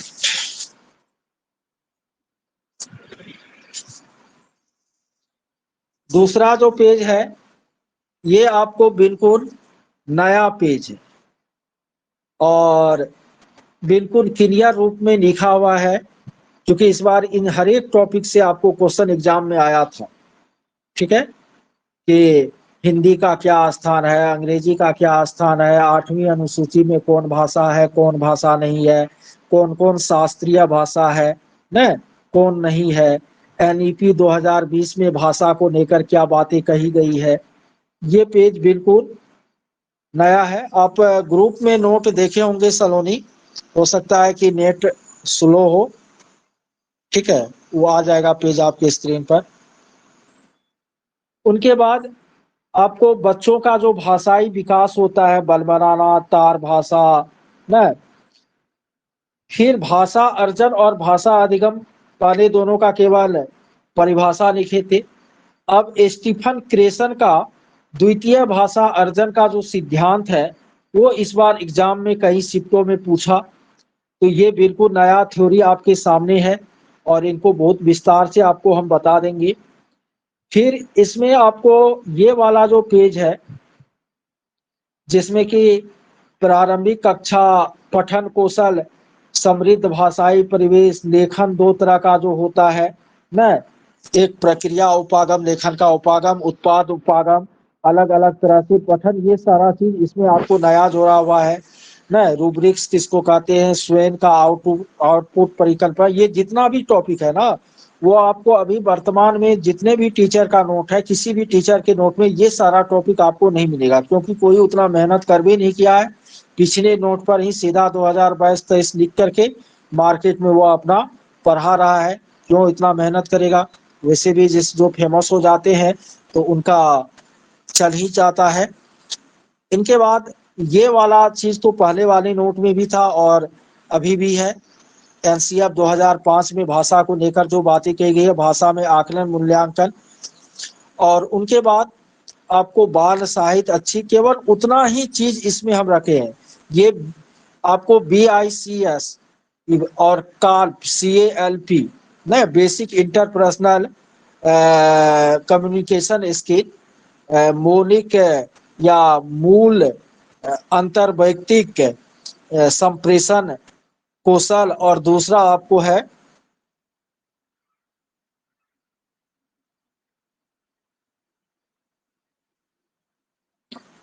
कहाँ का क्या मुद्रा है। अच्छा वो तो ईवीएस में है, नया नोट जो बनेगा वो चीज आ जाएगा माधुरी, तो इसके बारे में भी हम शामिल किए इस पेज को भी। तो इस तरह से ये एक समग्र नोट है जो कि आपको भाषा की पेडागोजी, चाहे वह हिंदी का हो, अंग्रेजी का हो, संस्कृत का हो, उर्दू का हो, सब में यही बात है, इससे अलग कोई बात नहीं है। बस लैंग्वेज आपको बदल जाएगा, माध्यम आपको क्या होगा, बदल जाएगा। तो जब मैं पढ़ाने लगूंगा तो भाषा पेडागोजी, तो नोट का जो इंग्लिश हिंदी वर्सन में शब्द है तो उसका इंग्लिश भी मैं बताते जाऊंगा। जो इंग्लिश के स्टूडेंट होंगे उसका इंग्लिश अपना नोट करते जाएंगे, तो फिर उनको इंग्लिश का पेडागोजी करने में भी दिक्कत नहीं होगी, और हिंदी और संस्कृत का तो सेम ही है तो उनको दिक्कत नहीं होगी। तो दोनों भाषा का शिक्षण शास्त्र इस नोट्स को एक्सप्लेन करने के बाद आपका क्या हो जाएगा, क्लियर हो जाएगा। उसके बाद आपको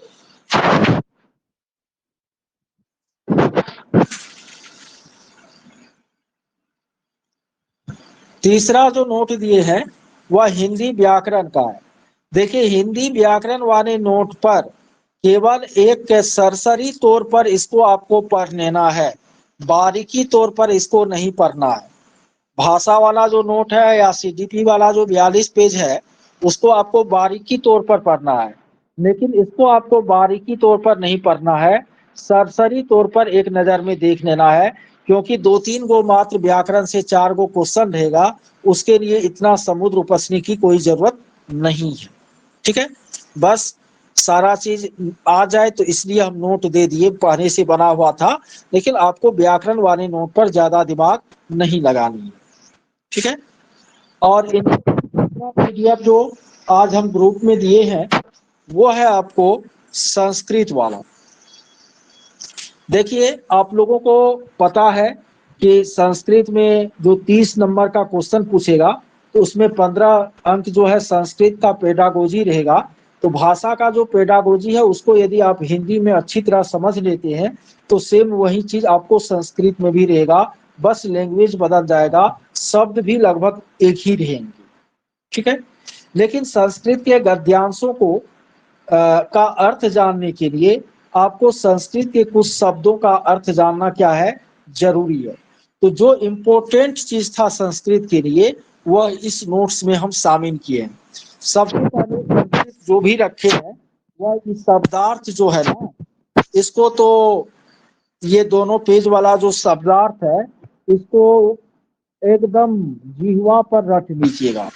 उनके बाद यह जो लकार है ना, लट लकार तीता अंति, इसको भी जिह्वा पर रख लीजिएगा। फिर ये वाला पेज आपको जिह्वा पर रखने की जरूरत नहीं है, ये समझने की जरूरत है। ये भी जिह्वा पर रखने की जरूरत नहीं है। ये वाला पेज भी आपको सरसरी तौर पर पढ़ना है, रखने की जरूरत नहीं है। ये सब वाला पेज जो भी है आपको रटने के लिए नहीं है, इसको बस 2-3 बार बढ़िया से पढ़ लेना है। लेकिन फिर ये वाला जो पेज है मेरे द्वारा हस्तलिखित, जिसमें कि हम प्रत्यय के बारे में ये ट्रिक दिए हैं, इसको बढ़िया से आपको क्या कर लेना है, रट लेना है। उनके बाद ये 22 वो जो उपसर्ग है ना, केवल उपसर्ग को आपको रखना है कि संस्कृत में कौन कौन उपसर्ग है। प्र, प्रा, अप, सम, अनु, अब, निस, निर, दुस, दूर न, ये आपको पढ़ना है, ठीक है, याद करना है। उनके बाद ये समझने के लिए है, ये भी समझने के लिए है। यानी हस्तलिखित जो भी नोट है ना, वो आपको क्या करना है, हस्तलिखित पेज इसमें जितना भी है उसको एकदम रट लेना है, और शेष जो भी पेज है उसको ध्यान पूर्वक आपको पढ़ के रखना है। तो संस्कृत का जब हम क्लास लेने लगेंगे परसों से, तो आपको फिर क्या होगी, सहूलियत होगी, दिक्कत नहीं होगी। बिल्कुल हिंदी में भी वही उपसर्ग है। सलोनी, आप कौन चीज कह रहे हैं फिर से भेजने के लिए, कौन जाति कहाँ का है?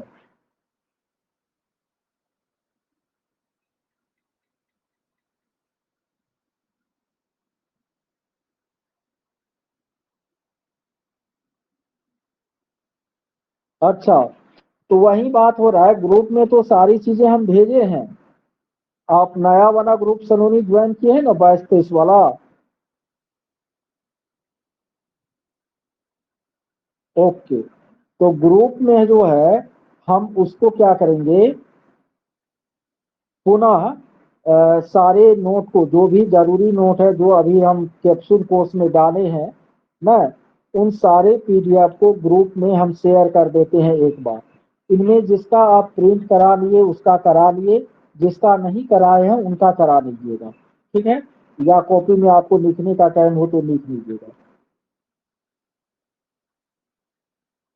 बिल्कुल क्रिया वही रहेगा, सेम टू सेम, शब्द में अंतर रहेगा।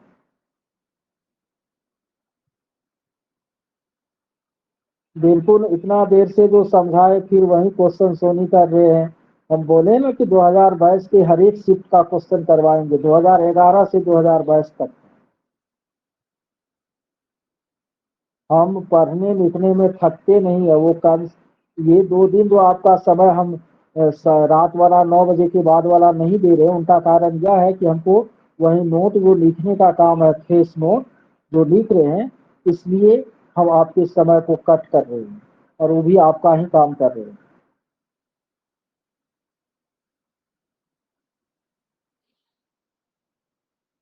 तो चलिए, ये सारी बातें बीच में हो गई क्योंकि हम पढ़ा रहे थे सीडीपी, और बीच में ये सारी बातें आप लोगों को बताना जरूरी था, तो इसलिए मैंने बता दिया। अब हम लोग पुनः रिटर्न होते हैं जहां थे वहीं पर।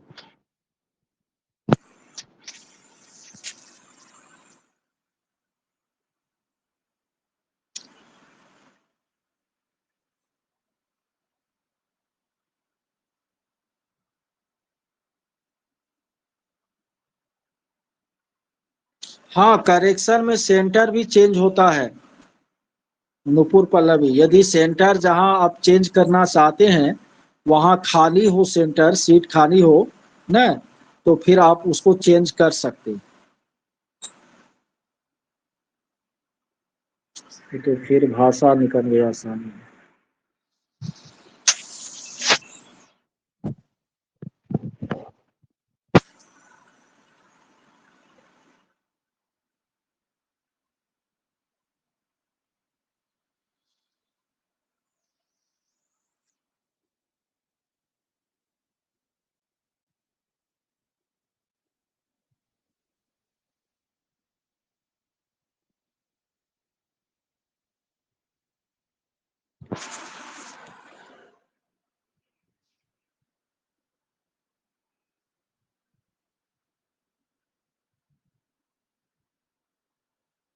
करेक्शन लिंक खुल गया है, अब आप कर सकते हैं।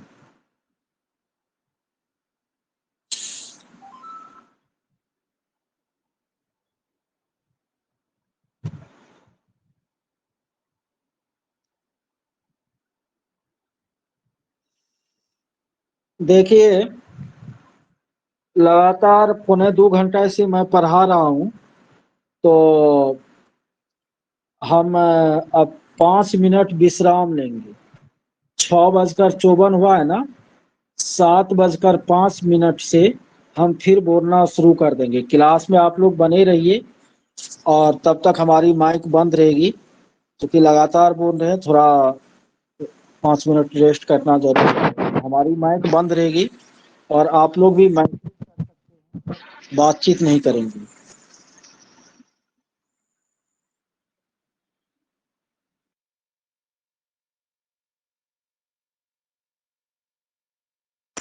सब क्लास में बने रहेंगे। 10 मिनट के बाद 7:05 से हमारी आवाज फिर जाने लगेगी।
चलिए हम लोग जो है आगे बढ़ते हैं। आवाज जा रही है?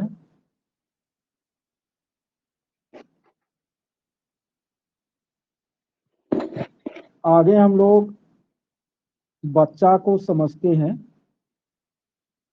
देखिए, बच्चा जो होता है वह कभी भी लापरवाह नहीं होता। बच्चा अनुभवहीन नहीं होता। बच्चा कोरे स्लेट की भांति नहीं होता। बच्चा कच्ची मिट्टी का लौंदा नहीं होता, बल्कि बच्चा वह दीपक होता है जिसको एक बार जलाने के बाद यदि उसमें समय समय पर हम तेल डालते रहे तो वह प्रकाश बिखेरता रहता है। तो बच्चे को कम करके हमें कभी भी नहीं आंकना। हाँ, ये बात सही है कि बच्चों के सोचने का जो तरीका है वह वयस्कों से अलग होता है। किसी भी मुद्दे पर बच्चे अलग तरीके से सोचते हैं और वयस्क जो है वो अलग तरीके से सोचते हैं। हाँ, हेलो। हाँ, आधा घंटा पढ़ा रहल से 20 20 मिनट कम से कम। ठीक है सर।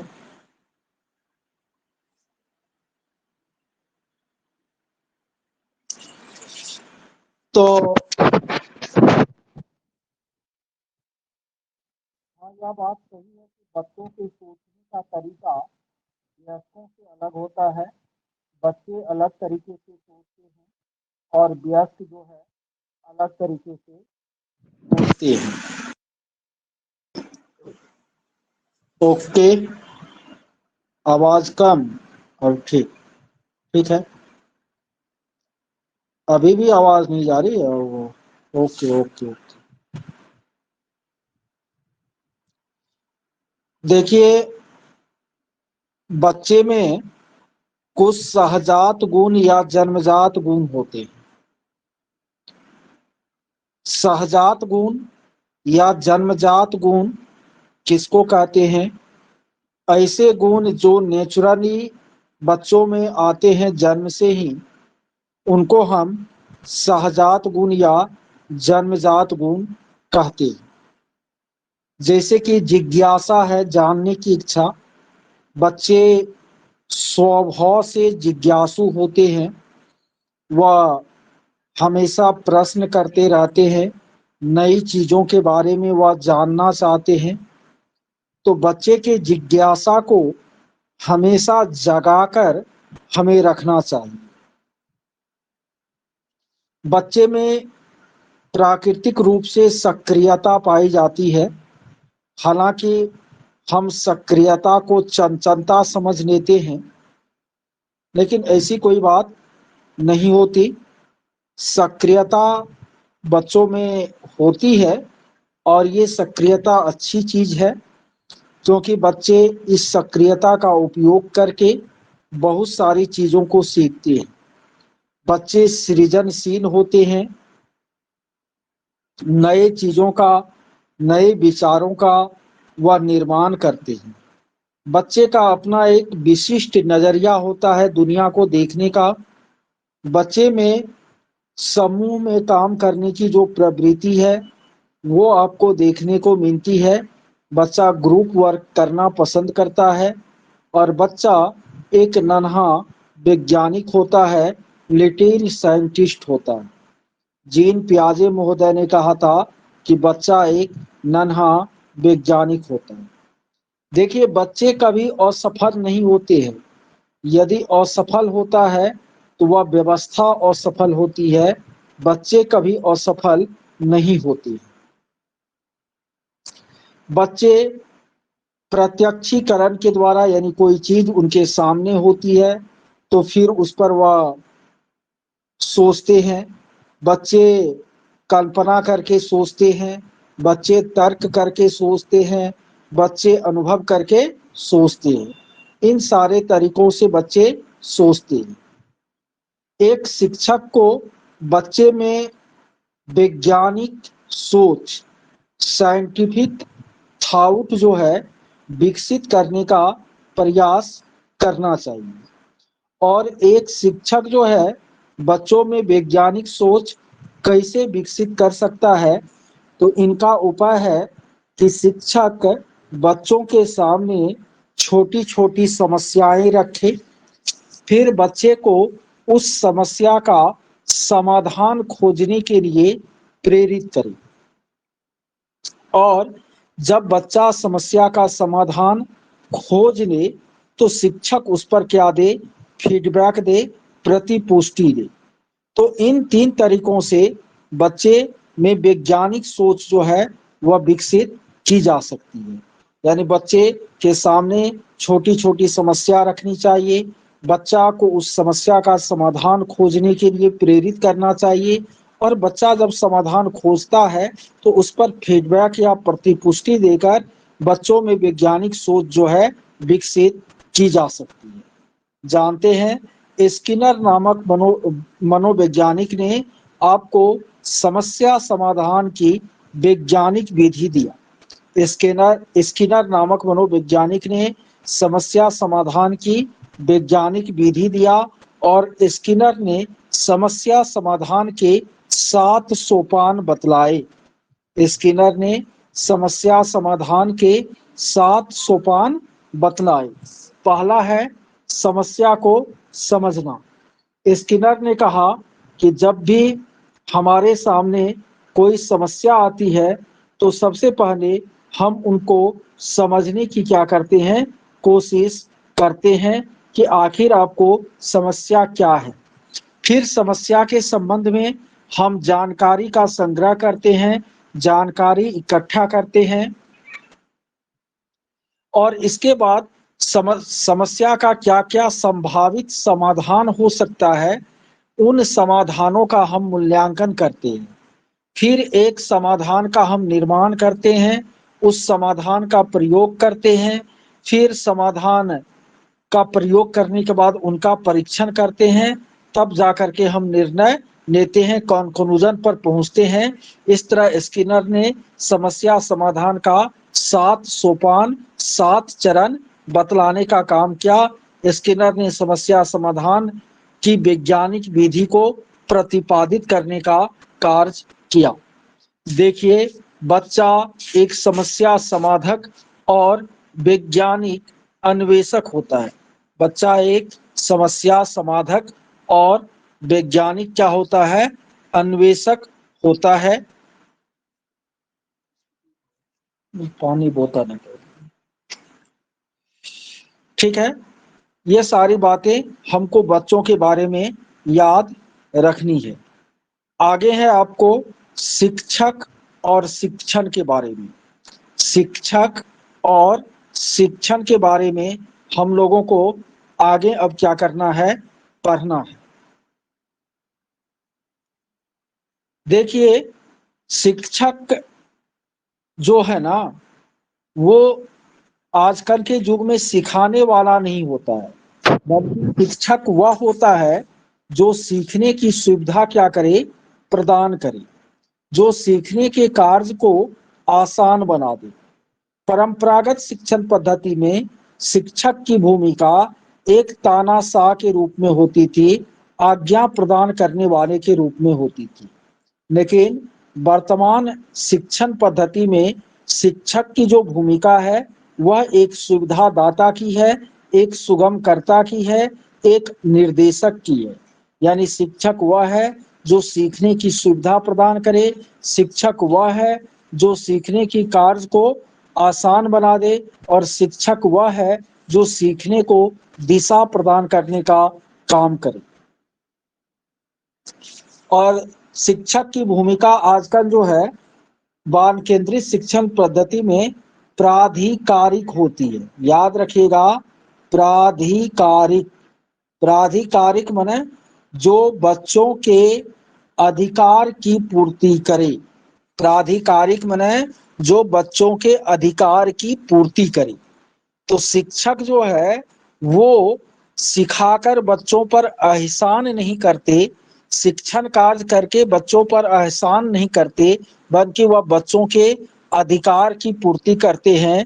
शिक्षक की भूमिका एक प्राधिकारिक के रूप में होती है, एक निर्देशक के रूप में, एक सुगमकर्ता के रूप में, एक सुविधादाता के रूप में वर्तमान युग में होती है। देखिए आगे आपको शिक्षा का माध्यम है। शिक्षा का माध्यम जो है वह 3 तरीके का होता है। एक होता है औपचारिक, दूसरा होता है गैर औपचारिक और तीसरा होता है अनौपचारिक। गैर औपचारिक को हम वैकल्पिक भी कहते हैं। गैर औपचारिक को हम वैकल्पिक भी कहते हैं। देखिए, नियमित कक्षा व्यवस्था के तहत नियमित विद्यालय में जो शिक्षा दी जाती है वो औपचारिक शिक्षा होती है। जैसे कि ऑफलाइन क्लास जो चलती है, टीचर स्टूडेंट आमने सामने बैठते हैं ना, रियल क्लासरूम में रियल तरीके से जो टीचिंग किया जाता है वो आपको औपचारिक शिक्षण है। जबकि औपचारिक के विकल्प के रूप में पत्राचार या इंटरनेट के माध्यम से जो शिक्षा दी जाती है वो गैर औपचारिक शिक्षा कहलाती है। जैसे कि अभी जो आप लोगों को हम पढ़ा रहे हैं यह गैर औपचारिक शिक्षा है। इसमें आप कंसस है तो बहुत कुछ सीखिएगा, नहीं कंसस है तो मोबाइल को ऑन करके आप जो है अपना उधर बच्चा को खिलाते रहिएगा। हालांकि वो भी करना जरूरी होता है, या नहीं तो आप जो है अपना नींद भी कोई कोई सो भी जाते होंगे ना लच्छेदार बातों को सुनते सुनते। तो गैर औपचारिक शिक्षा का ही थोड़ा सा दुष्परिणाम है ना। तो ये पत्राचार के माध्यम से शिक्षा, दूरस्थ शिक्षा या इंटरनेट के माध्यम से शिक्षा, ये आपको गैर औपचारिक या वैकल्पिक शिक्षा है। जबकि नियमित कक्ष में जो शिक्षा दिया जाता है वो औपचारिक शिक्षा है। और बच्चे या कोई भी व्यक्ति परिवेश से भी शिक्षा ग्रहण करता है। प्रकृति भी एक बेहतर शिक्षक की भूमिका में होती है। तो परिवेश से जो शिक्षा प्राप्त करता है वो आपको अनौपचारिक शिक्षा है। तो ये शिक्षा का 3 माध्यम हो गया। देखिए, जॉन डीवी नामक मनोवैज्ञानिक ने बताया शिक्षा के 3 स्तंभ होते हैं। शिक्षा एक त्रिध्रुवीय प्रक्रिया है। जॉन डीवी नामक मनोवैज्ञानिक ने बताया कि शिक्षा जो है वह एक त्रिध्रुवीय क्या है, प्रक्रिया है। और शिक्षा के जो 3 ध्रुव होते हैं उनमें एक शिक्षक होते हैं, दूसरा शिक्षार्थी होता है और तीसरा पाठ्य वस्तु होता है। एक शिक्षक होता है, दूसरा शिक्षार्थी होता है और तीसरा पाठ्य वस्तु होता है। किसने कहा? जॉन डीवी ने। ये तीनों चीज जब रहेगा तब ये शिक्षण का काम हो पाएगा। विद्यार्थी रहे, सिलेबस रहे और शिक्षक नहीं रहे तो फिर शिक्षण का कार्य नहीं होगा। या विद्यार्थी रहे, पढ़ाने का विषय वस्तु शिक्षक रहे, पढ़ाने का विषय वस्तु रहे और विद्यार्थी नहीं हो तो शिक्षण का कार्य नहीं होगा। शिक्षण एक त्रिध्रुवीय प्रक्रिया होती है जिनके 3 ध्रुव होती हैं। देखिए, शिक्षण की जो प्रक्रिया है वह आपको 3 चरणों में संपन्न होती है। पहला चरण होता है पाठ नियोजन का, दूसरा चरण होता है कक्षा शिक्षण का और तीसरा चरण होता है पृष्ठ पोषण का। सबसे पहले शिक्षक क्लास में जाने से पहले लेसन प्लान तैयार करते हैं, पाठ नियोजन करते हैं, पाठ योजना तैयार करते हैं। फिर कक्ष में जाकर के शिक्षक जो है शिक्षण करने का कार्य करते हैं, टीचिंग करने का काम करते हैं। और शिक्षण जब खत्म होता है तब वह बच्चे का पृष्ठ पोषण करते हैं, उनका आकलन मूल्यांकन करते हैं कि बच्चा अच्छा तरीका से सीखा या कि नहीं सीखा। तो इस तरह से शिक्षण की जो प्रक्रिया है वो आपको 3 चरणों में संपन्न होती है: पाठ नियोजन, कक्षा शिक्षण और पृष्ठ पोषण। देखिए, शिक्षण हमेशा उद्देश्यपूर्ण, सुनियोजित, क्रमबद्ध और औपचारिक प्रक्रिया होती है। माइक्रो टीचिंग, सूक्ष्म शिक्षण। देखिए, सूक्ष्म शिक्षण क्या है? शिक्षण की वह तकनीक जिसमें विषय वस्तु को छोटे छोटे खंडों में तोड़ दिया जाता है और बच्चे को इस तरह से बताया जाता है कि सभी बच्चे सीख ले, तो इसको हम सूक्ष्म शिक्षण कहते हैं।